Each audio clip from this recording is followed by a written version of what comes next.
Alright, rather than getting into a whole lot of detail on each of the operations, I thought I would just make a simple workpiece here, and it's just a demonstration piece, so it's not really for anything in particular. But when I'm getting ready to make something like this, I like to just make a rough drawing in my notebook, sort of a three-dimensional drawing. And of course everybody has their own approach to this. Some people like to use a CAD/CAM program and map everything out in great detail. Other people like to use isometric drawings, you know, looking from the front and the top and the back and everything. But I find these little three-dimensional drawings for the type of work I do, 90% of the time they work.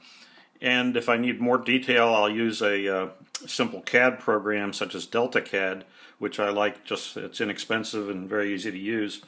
And if you have a lot of complexity, using a little CAD program like that can help keep things straight, and actually it can help a lot if you have angle calculations and things like that are tedious to do on a calculator.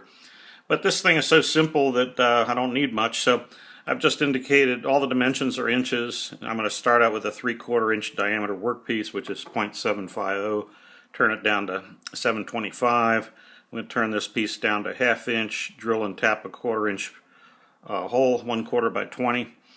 About an inch deep, and I've noted here that the tap drill for that is a number 7.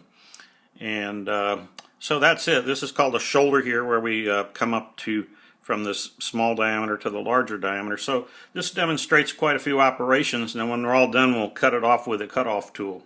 And so you'll get to see facing, turning, drilling, tapping, and cutoff, and probably some chamfering as well. So it's a good example of many of the operations that we do on the lathe. Now for this demonstration I'm going to try to keep the commentary to a minimum so you can get a sense of the flow of the work. I'll explain in detail all of the different operations in other videos or other parts of this video, but for the immediate purpose I just want to show the job and the flow of the job as it would be done in my shop. So I've got the workpiece chucked up. First operation is going to be to drill actually the first operation we want to do is to face the workpiece to put a smooth face on it. So we'll do that.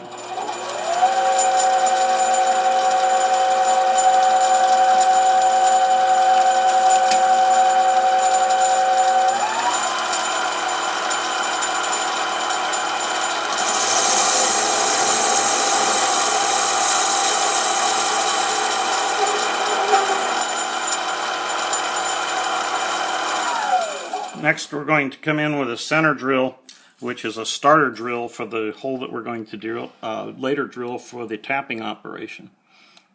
So I've got the center drill in position, put a few drops of cutting oil on it.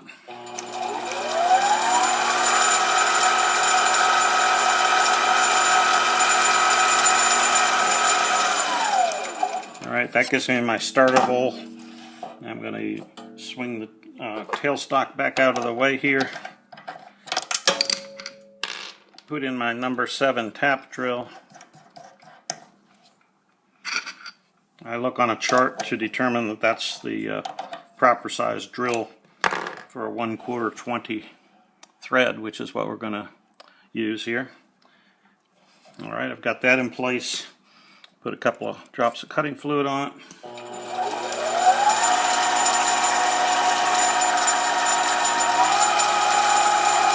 Now you just noticed I adjusted the speed on the fly, which is a nice feature of this lathe, having the variable speed control. And I backed the drill bit out to let the chips clear. And I'm looking at the tailstock to gauge the depth. There's a calibrated scale on the tailstock that I can use to see how deep the hole is.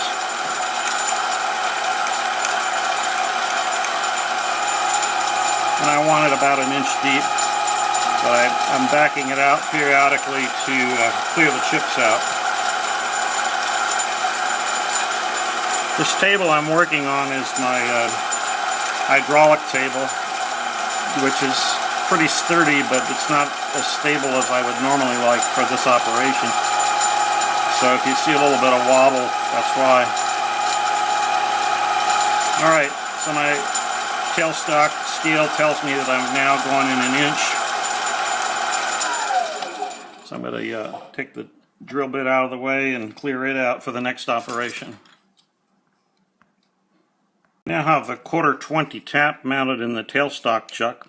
I'm going to use a liberal amount of cutting fluid, and I've removed the tool post so you can get a clearer view there, hopefully. Now in this case I don't want the tailstock locked down because I'm going to actually draw the tailstock forward as the tap moves into the drilled hole. And I'm going to use a very low speed. And then I'm going to stop and switch into reverse to back the tap out. And that helps the chips break off and helps to clear the chips out of the hole. Now I'm going back to forward again. You can hear it. You can hear the motor, the variable speed motor increases the torque to keep the speed constant. I'm reversing it. And back in again. And I had a little trouble here gauging the depth, but when the tap starts twisting I know I've hit the bottom of the hole. Alright, now we'll just back it all the way out and we're done. So that's a good example of the variable speed reversible electric motor, and that can be a huge help when you're doing a tapping job like this. Using the tap in the tailstock, make sure that everything stays concentric and properly aligned. Alright, the next operation on our plan here is to turn this section down for a length of 3/4 of an inch to a diameter of 1/2 inch. What I'm going to do is just make a little mark here. So at the 3/4 inch mark I'll make a line there, and that's just to serve as a guide, and then carefully I'll turn the lathe on and just extend that all the way around. That gives me a guideline for my turning operation, so hopefully I don't go too far. I continue using the same tool that I used for the facing operation to do the turning operation. Gauge the power feed so I can take advantage of that while making multiple passes to reduce this diameter.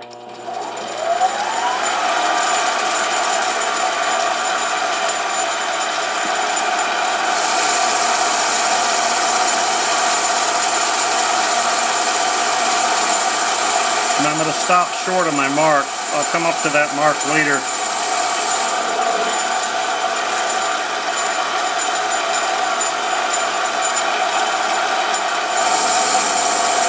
Removing about 40 thousandths per pass here. Pretty good pace for this little lathe. You can see I'm getting quite a buildup of chips there. It's not a good idea to remove these with your hands. They can be very sharp. It's best to use a pair of needle nose pliers, so I'll get them in a minute here. Alright, I made a few more passes while the camera was off, and I'm now down at 536, so I've got to be careful now to approach that final diameter slowly so I don't overshoot.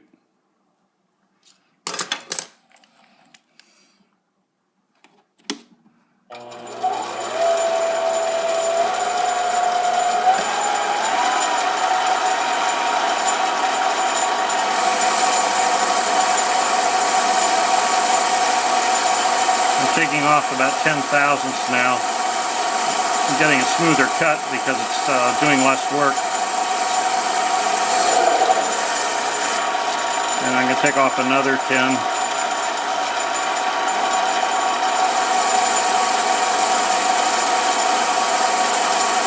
You can see I'm getting a nice smooth finish now.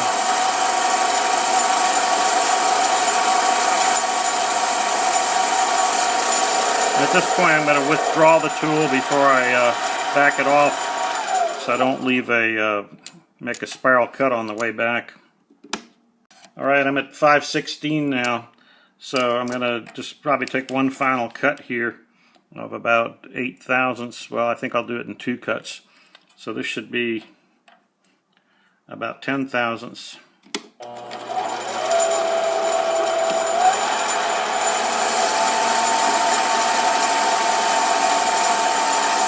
And should be having one final cut of about 6 thousandths.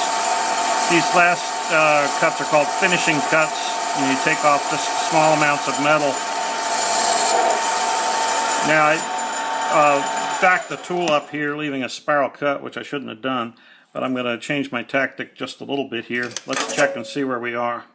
Right about 505 now, so I just need to remove a very light cut. But I need to also keep in mind my other dimension here of coming in 0.75 from the end. So I need to remove some more metal here, and I want to do that before I skim off this final 5/1000ths, so I can do all of it in one pass. So I'm going to now change the orientation of my tool a little bit and make a couple of cuts this way to get this length the right dimension.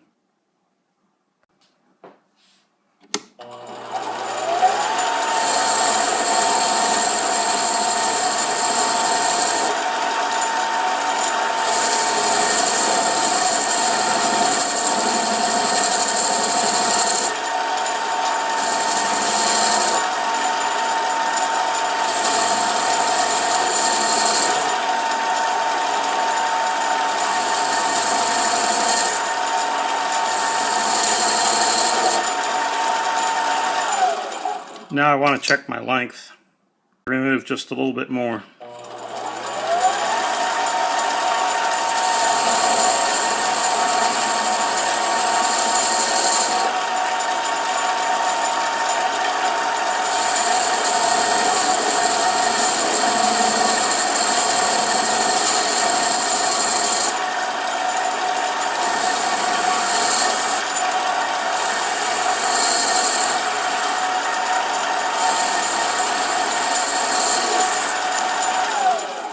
Check it again.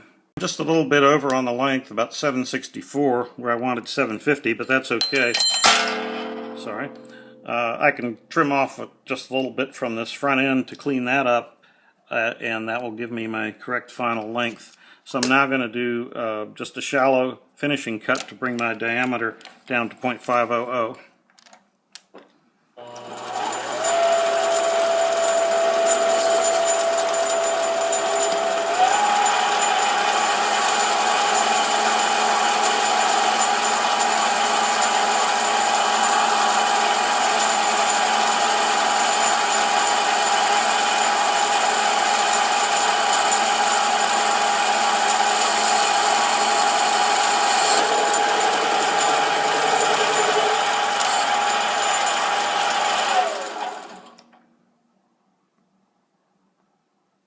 Okay, I'm checking my final dimension here, final diameter with the calipers, and it reads 501, so we're 1,000th over, but this is not a real demanding workpiece, so I'm just going to leave it there, because chances are if I try to remove that 1,000th, I'll overshoot.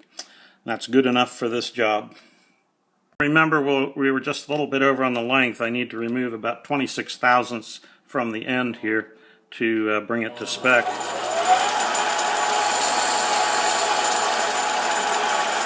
And I'm just eyeballing that. If I wanted it exact, there's another way I would have done it, but this will be good enough.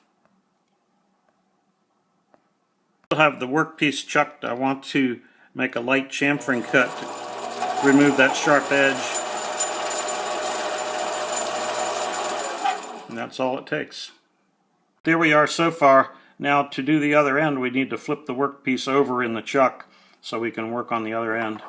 Ready now to turn this other end down to our dimension of 0.725. So I'm going to take an initial cut and then we'll measure it.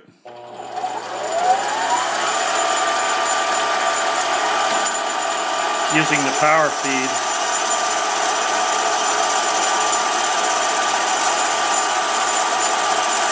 I got to be careful not to run into the chuck.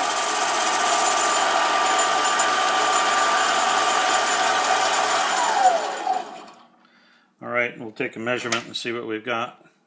0.748, and we want to go down to 0.725, which is a difference of 23 thousandths.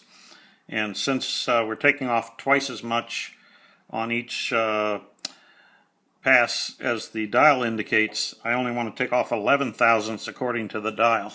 So we'll set it to about 10 here, and then we'll see where we end up.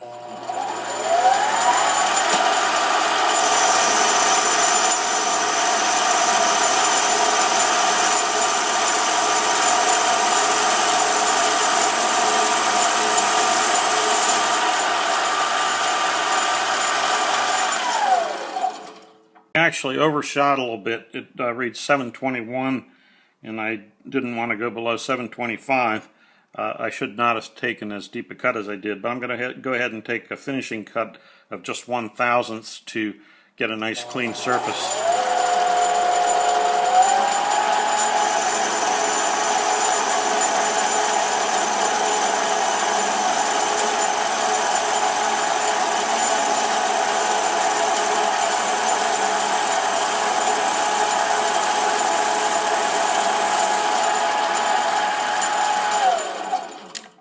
Well, that's a good example. When you're getting close to the final dimension, you want to take very light cuts so that you don't overshoot. You got to measure carefully, make sure you know what you're doing. So what does it say? Well, 727. Maybe I measured wrong. Maybe I lucked out and we're still have a little bit more than we need here.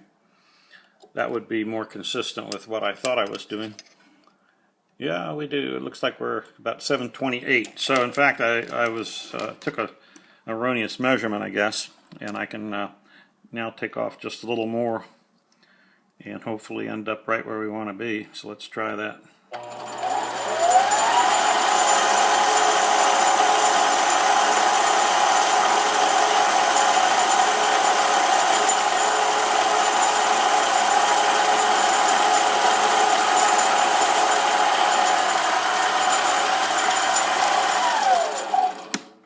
And let's see what we've got now. About 726.5. So let's go ahead and shoot for that that last thousandth there.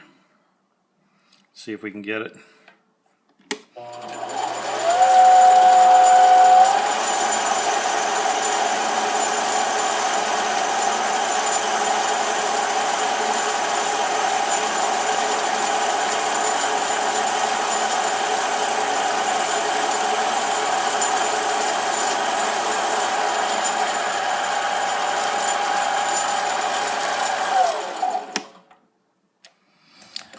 Let's see where we are now.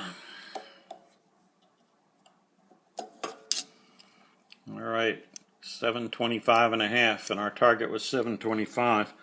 So we're 0.5 over, but that's pretty darn good, and that just goes to show that on this little lathe you can work to accuracies of 0.5 if you're careful and pay attention to what you're doing, which is my big problem. So now I just need to shorten up this end here. I'll put a chamfer on these two sharp edges and we'll be done. Now according to our plan, we want this length here to be 0.500 from the shoulder to the end, and I'm currently measuring 697, so we need to take off about 197 thousandths, and we'll do that in a series of facing cuts. Earlier I've used a Sharpie pen to mark an approximate line of where I want to stop, just to avoid overshooting, and that line gives me a little bit extra to make the final cut. So I'll make our facing cuts now. I'm ready to make my facing cuts now. I've put the lead screw in neutral so I can lock the half nut lever to the lead screw.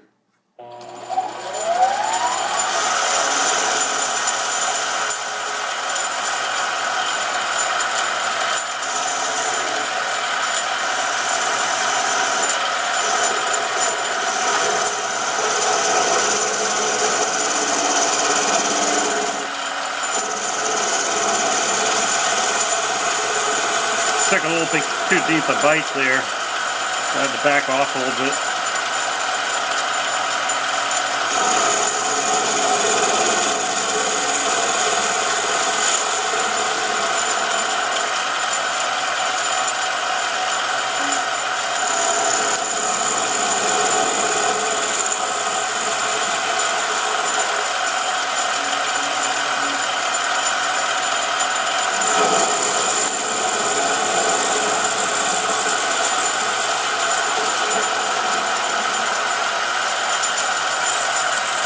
Alright, so I want to stop now. I want to stop and take a measurement, see where we're at. Looks like about 537. Now to get this depth exactly where I want it, I'm going to swing the compound around here in a minute and I'll explain that. Alright, getting ready to make my final cut to get the distance I want here. I've swung the compound around to the 0° position and locked it there.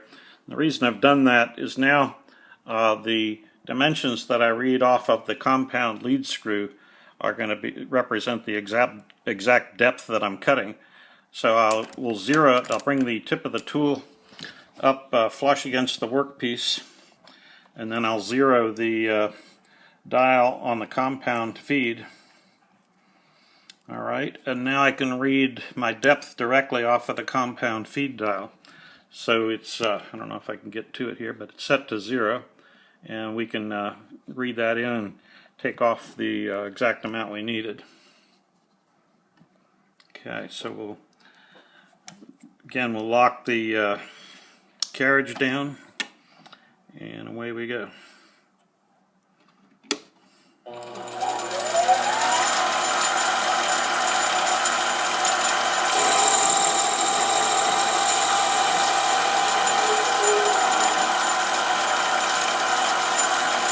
I'm just taking off 10,000ths at a pass here.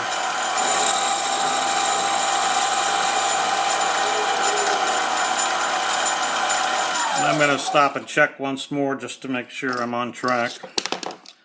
See where my measurement shows. It shows me at 511 right now. So I'm going to take off about 8.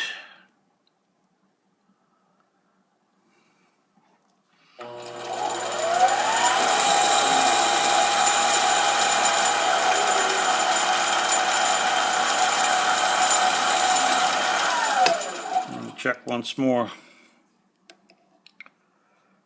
and it looks like I need to take off about 4 more.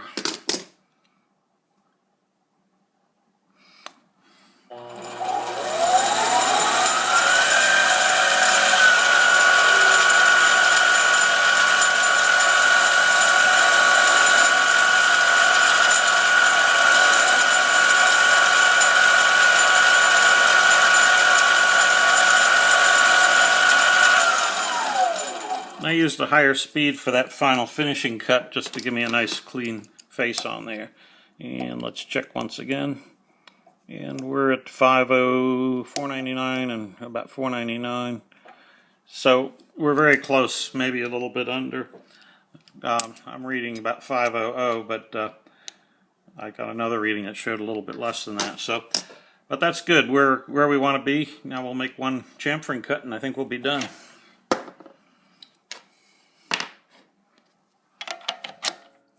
Well, we got to make 2 actually. Let's make 1 here.